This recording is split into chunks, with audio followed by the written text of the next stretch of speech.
Сәлем достар баршаларыңызға. Қалдарыңыз қалай? Бүгін бізде дүйсенбі, аптаның бірінші күні. Сағат қазір 7:30 болды. Осы аптада мен сіздермен өзімнің күнделікті өмірімді, сонымен қатар пайдалы әдеттеріммен бөліскім келеді. Қазір мен таңғы ас жасайын деп жатырмын, бірақ осы таңғы астың алдында бір стакан жылы су ішіп аламын. Яғни алдын ала асқазанымды дайындаймын таңғы асқа. Сол арқылы ерте тұруға тырысамын.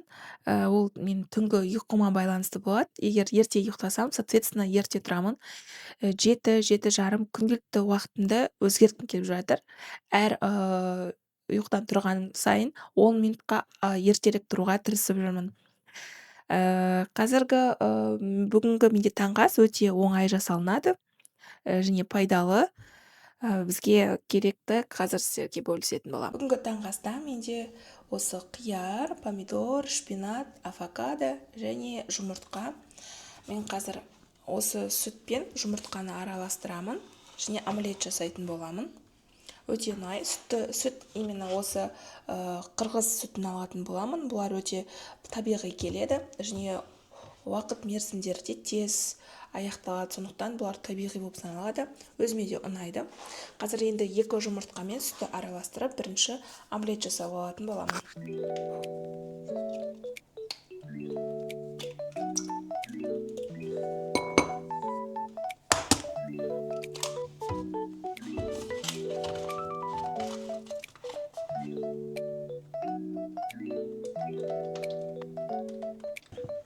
Дәміне қарай.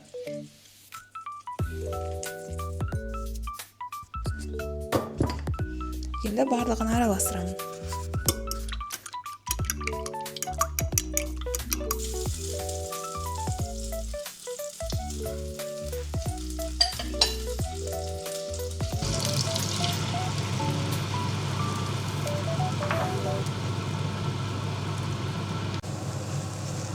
Маған жұмыртқаны осылай жеген ұнайды. Тез дайын болды. Осылай араластырамын.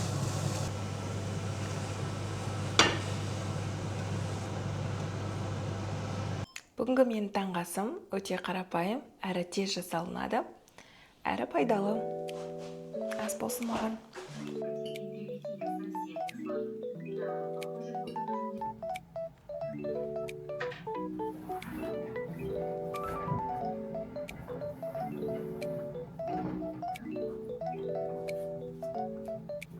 Мен йогамен айналысқым келіп жатыр. Таңертеңгі йога 30 минут алады уақытты. Оны мен былай істеймін, ютубқа йога 30 минут деп жазамын. Менде разные варианты шығады. Йога Чила Вида деген канал бар. Осы каналдағы йога упражнениялар ұнайды. Эффективно. Яғни эффект көремін. Өзіме қатты өтеді прям. Сіздерге де кеңес беремін, егер сіздер йогамен айналысатын болсаңыздар. Және упражнениялар қатты қиын емес.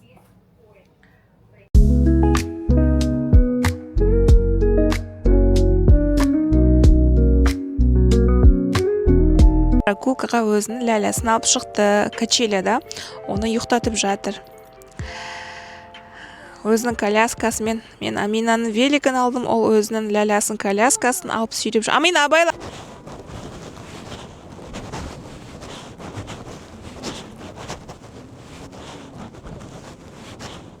Амина, құстарға барам, құстарға кеп, құстарға барам.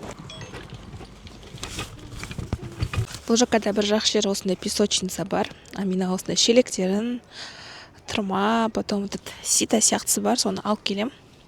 Осы песоктарды, осы құмдарды өзінің несіне, шелегіне құяды, ойнайды.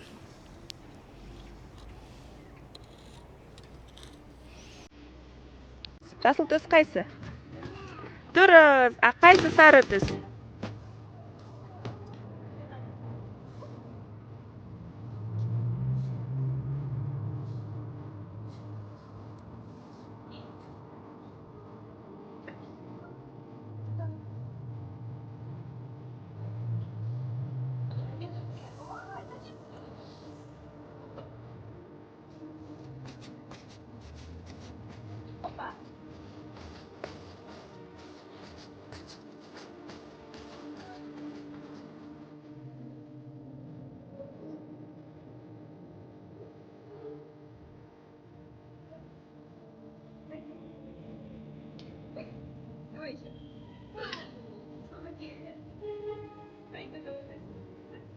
Қазір Амина ұйықтап жатыр. Амина ұйықтап жатқан кезде пайдаланып, мен кітап оқып жатырмын.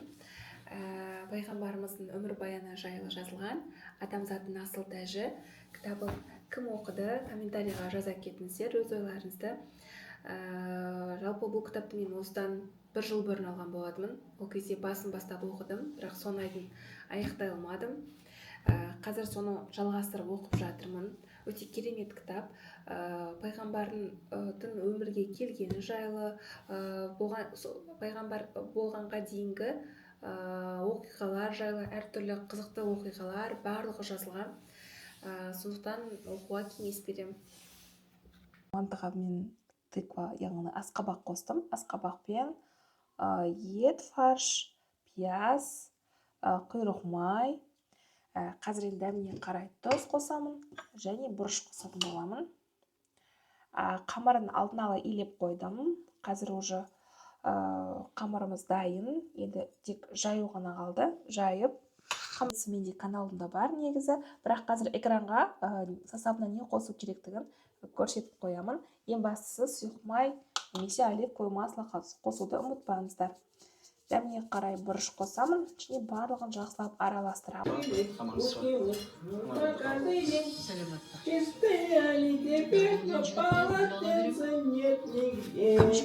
Бұл гүлдің ішінде сізге хат бар.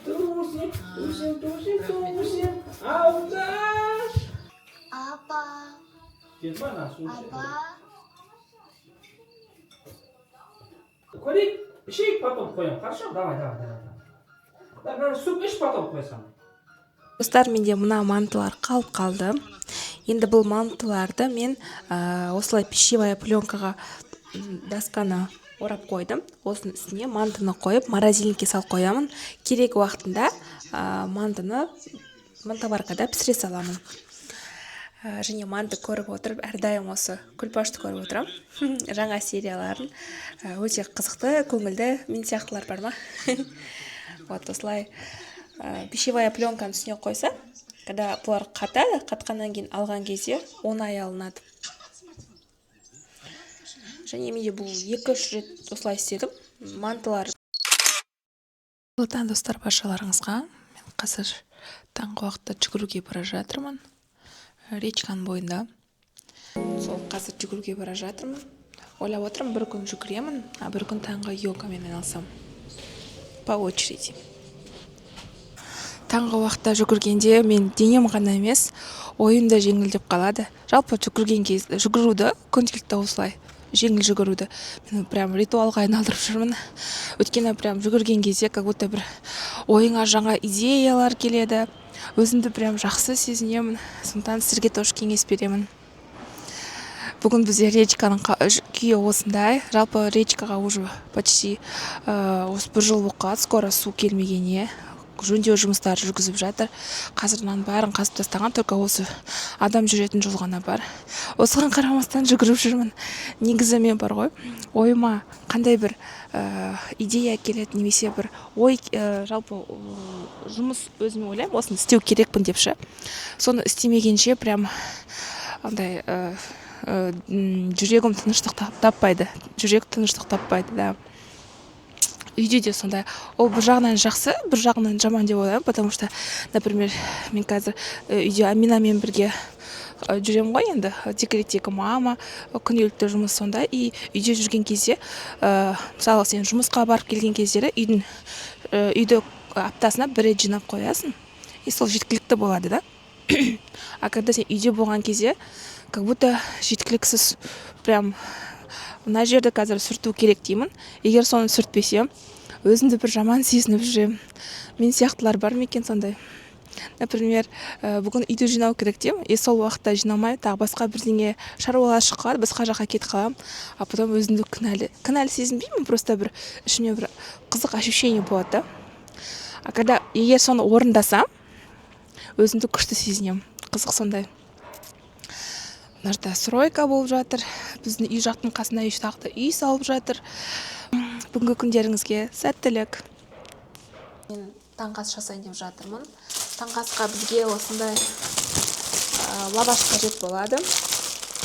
Лаваш именно тандырныйын алдым. Осы түрі жақсы деп естігенмін.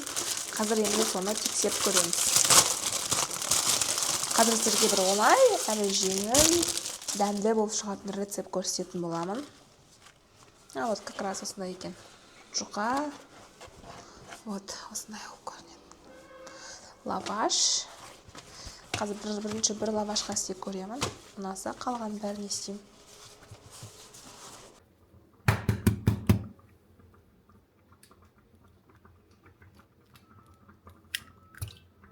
Алло.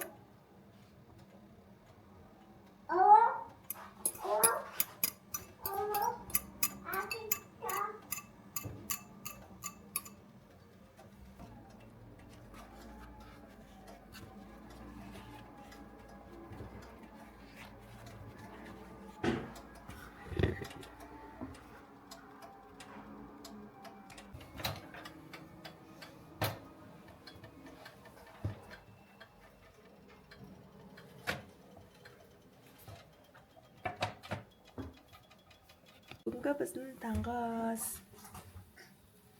Осындай вот негізі лаваш болмайды екен, оказывается. Лаваш менде кішкене тесіктері көп болды. Тесік болмайды лавашты алып. Кептерлерге тамақ бергенбіз ғой, печенье. Потому что екі кептер бір-бірімен төбелесіп жатыр. Первый раз вижу осындай.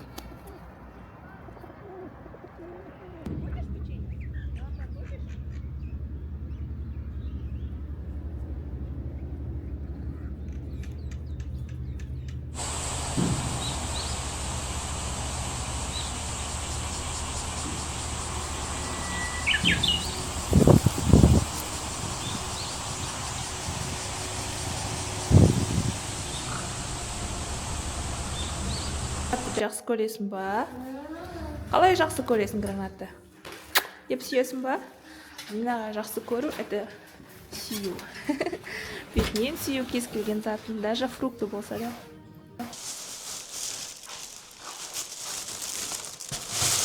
Покупку жасап келдім только что. Аminaмен прогулкаға шықты. Сол прогулкадан кейін овощныйға кіріп, үйге келіп заттар алдым. Мен осындай жүзім алдым, қараңыздар, қандай үлкен жүзім. Осындай именно жасыл жүзімді жақсы көрем. Қара жүзімге қарағанда, қара жүзім слишком сладкий, как будто сахар жеп жатқан сияқты. Зеленый кішкене кисло-сладкий. Кислый сладкий, поэтому. Обычный груш алдым. Бізде Амина грушаны өте қатты жақсы көреді. И мен тоже жақсы көремін. Груш алдым. Потом апорт алма алдым. Апорт алманың иістері күшті, прям красный-красный. Әдемі сондай иістері. Потом еще лимон алдым. Лимонды обычно мен когда салат жасаймын, салаттың соусына қосам, оливковое масло и лимон араластырып. Салатқа дәм береді. Даже обычно помидор қияр, петрушка пиза қоссаңыз да, осы лимон араластырсаңыз дәмі күшті болады. И осындай редиска алдым. Китайская редиска называется. Китайская, да, кажется, китайская, да. Или корейская, который кимбаптың ортасына қосады осы китайская редисканы. И плюс сондай алдым, не знаю, названиесын ұмытып қалдым, бірінші рет алып тұрмын. Осындай желтый примерно. Бұны мен сорпаға қосатын болам. Өте пайдалы, витаминдер көп. Қазір ChatGPT-дан сұрап көрем, что это такое вообще, қандай составында не бар. Но бірақ продавец айтты, өте полезно, это много витаминов разные. И обычно морковь алдым. Морковьтары прям свежие, күшті екен. И осыны алдым морковьті. Енді барлығын қазір орын-орнына қоямын. Кешкі асқа дейін мен чечевицадан нан жасауды шештім.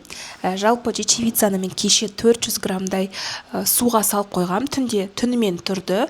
Қазір таңертеңгі уақытта мен оны жақсылап суға жуып алдым. Мына тұрған чечевица жақсылап суға жуылған чечевица. Енді осы чечевицаның үстіне біз 4 жұмыртқа, 180 грамм қаймақ, қопсытқыш, сұйық май және дәміне қарай тұз қосамыз. Барлығын қазір мен оң жақ бөлікте сіздерге қалдырып кетем рецептісін. Егер сіздерге қызықты болса, жасап көріңіздер. Өте оңай жасалынады. Енді барлығын блендерден араластырып, кез келген формаға, наным формасына салып 190 градустағы 60 минутқа пешке пісіріп алатын боламыз. Алдын ала пештеріңізді қыздырып алыңыздар. Қыздырғаннан кейін барып саласыздар. Бетіне әсемдік беру үшін кунжут себесіздер. Чечевицаның құрамында негізі көптеген витаминдер бар. Оның ішінде біздегі қазіргі негізгі керекті витамин ол железо. Железо яғни темір витамині. Сондықтан осы нанды жасап көріңіздер, өте пайдалы. Дәмі нан болғанда кексқа ұқсайды дәмі, как кексті жеп жатқан сияқтысыздар. Бірақ өте дәмді, пайдалы.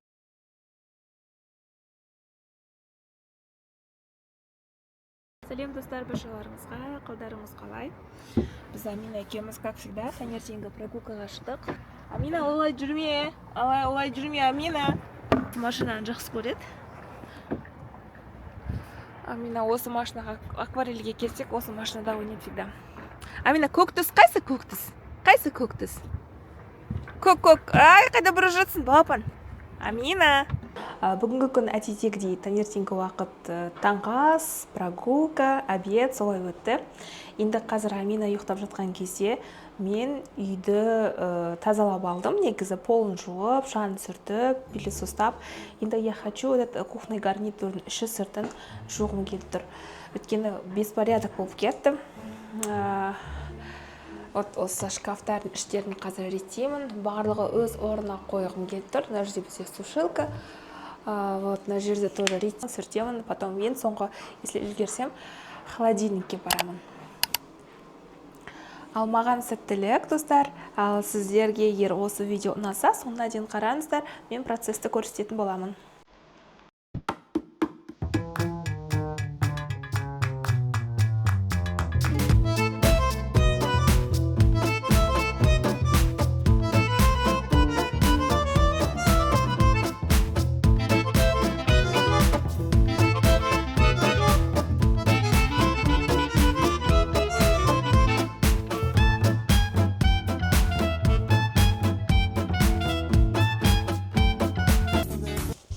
Қайырлы кеш достар, баршаларыңызға. Қазір менде осындай ковш бар. Ішінде осындай қара дақтар қалып қалған. Бір рет каша жасаған кезде кашаны күйдіріп алдым да, сонымен, там ұзақ болып кетті. Мен басқа комнатада болдым, ұмытып кеттім вообще. И осындай қара дақтар қалып қалды ковштың астына. Мен осыған байланысты бір лайфхак көрдім тиктоктан. Ол үшін бірінші осы ковшты біз газға қою керекпіз. Қатты ыстамыз. Қатты ыстық болған кезде осы мұзбен ары бері жүргізуіміз керек. Сол кезде осы қара дақтар кетеді дейді. Соны тексеріп көрейік. Всем привет, достар. Қалдарыңыз қалай? Бүгін біз таңертеңгі уақытта ерте оянып, Президентский паркке бара жатырмыз. Где-то жүр қайту паркте. Заодно Амина тоже прогулка жасап қайтады. Біз паркке келдік, Президентский паркке. Таңертеңгі уақытта прямо адам жоқ, күшті. Қыдырғанға удобно, сондай. Обычно, если суббота, воскресенье келсе, аяқтан прям барахолка болады, адамдар көп жүреді. Будние дни, когда жолдасың удаленно жұмыс істейді, позволяет осылай қыдыруға. Қазір көз мезгілі болғандықтан ағаштардың бәрінде жапырақтар түсіп қалған. Ауа райы сондай күшті болып тұр. Негізі осы айдың аяғына дейін ауа райы осындай болады. А дальше күн суытады деп естігем. Уже декабрьдің 1-нен бастап, желтоқсанның 1-нен бастап.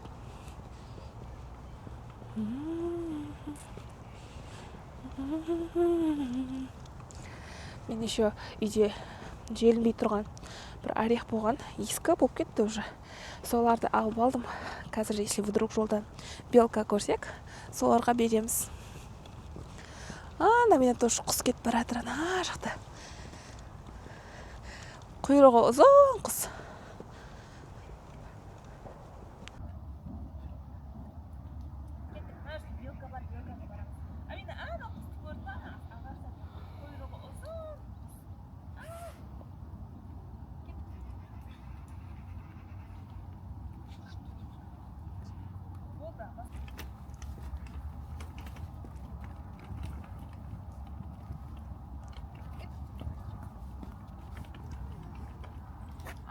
жерде белка бар.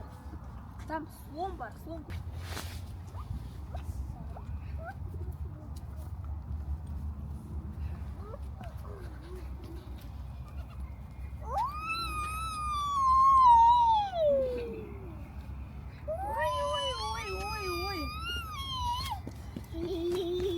Пока астама аналарды. Там какай там тауықтар көп. Сәлем достар, баршаларыңызға, қалдарыңыз қалай? Бүгінде ерте тұрдым ұйқыдан. Қазір шашымды жуып, кептірейін деп жатырмын фенмен. Потом завтрак жасауға барамын. Бүгін менің братишкаммен армияға барады. Соны шығарып салуға барамыз. Яғни менің папамның туған інісінің баласы. И мен жақтағы туыстарым болады. Бұйыртса тоже көрсететін боламын камераға сіздерге.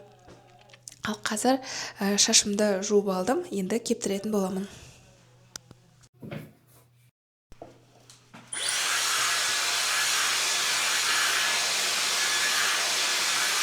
Шашымды кептіріп болдым. Шашымды енді мен үтіктейтін боламын. Өткен үтіктемесе менің шашым осындай примерно. Волнистый, бірақ керек емес волнистый, да. Обычный күндер былай мен жүре алмаймын, например, осылай. Либо буу керек болады. А если үтіктесем, хоть жаюға болады.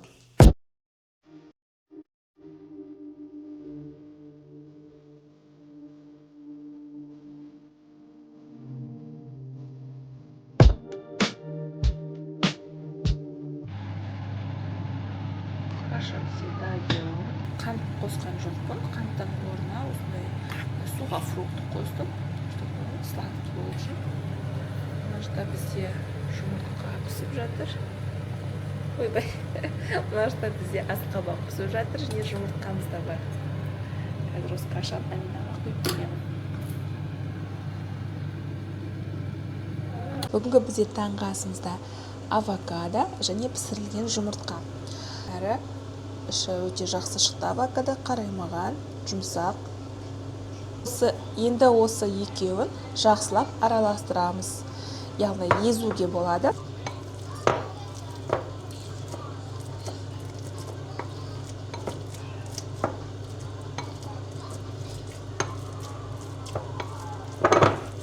Әрі полезный.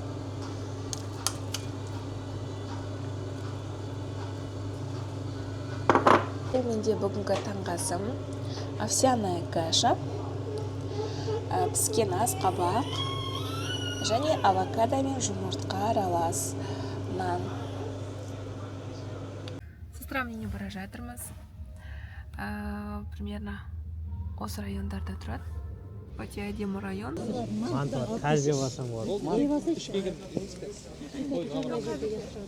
Қайсар жарықта кетсіз ғой.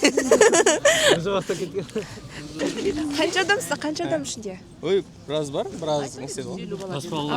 70-80 бірдей болады. Туған жоқ. Орыс керіс. Не істеп жатыр, уақыт болатындай, лимит болады. Осы отрядпен біз келдік. Менгі видео, фото емес.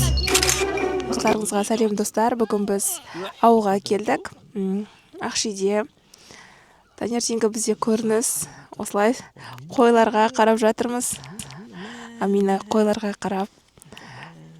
Обычно кітаптан оқитын, қазір живую көріп жатыр. Не, су, нәне жеп атаны. Қой нәне жеп атаны. Ойбай, қашты далар. Бізді көріп қашты. Қой өз жауап қарап тұр бізге.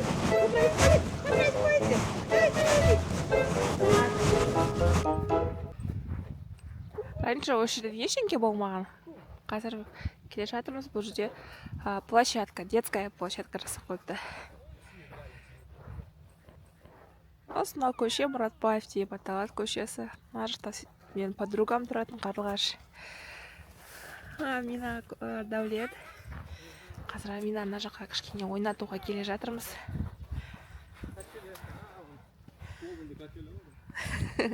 Аттан футбольное поле бар екен. Ойнайтын. Жаңбыр ма? школ кезінде бізде бұндай площадка вообще болмаған. Ну, то есть футбольная, да? Школдың өзінде болды, бірақ отдельно мұндай болмаған көшеде. Прям көшеде отдельно тұр. Қасында еще детская площадка бар. Кеттік жүрдер, үйге қайтайық. Амина, кеттік жүр.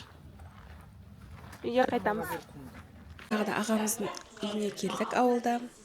Ол кісілер осылай дастархан жасап қойыпты.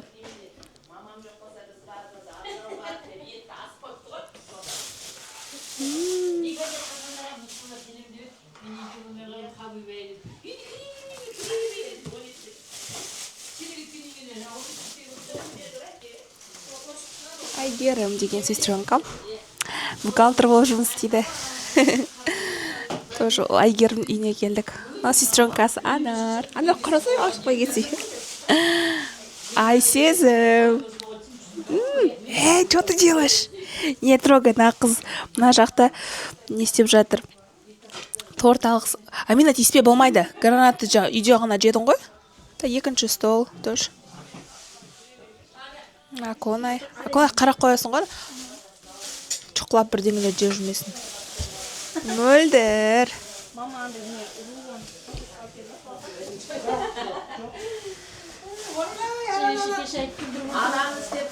Шешелер стол жасап жатыр. Мама. Контент түсіріп жатырмын. Семейный контент болады. Ютубқа салам бұйыртса. Естелік боқыт. Рабиға жеңеше, осы кісінің үйіне келдік бүгін қонаққа. Мен қасында Амина екі тәтесінің қолынан ұстап келе жатыр. Жан, сол, кеттік жүр. Площадкаға барайын деп жатырмыз. Детская площадкаға. Абайлап жүр.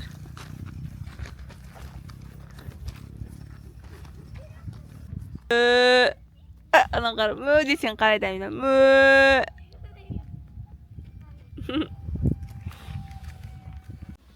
Ауылдың детская площадкасы. Қазір кішкене жүре тұрайық. Ау? Басқа жоқ қой площадка? Старый қажет алыста ма? Заводта бізде Ақшиде шұбат шығарады. Дәулет бекеті. Өзім бір жет көріп тұрмын, если честно. Бірақ көп торговый центрларда Садық бекет деп тұратын шұбаттар бар. Производство типа Ақши, Курчинский район или Илийский район. Вот. Қазір гірпіні қыдырып жүрміз. Амина.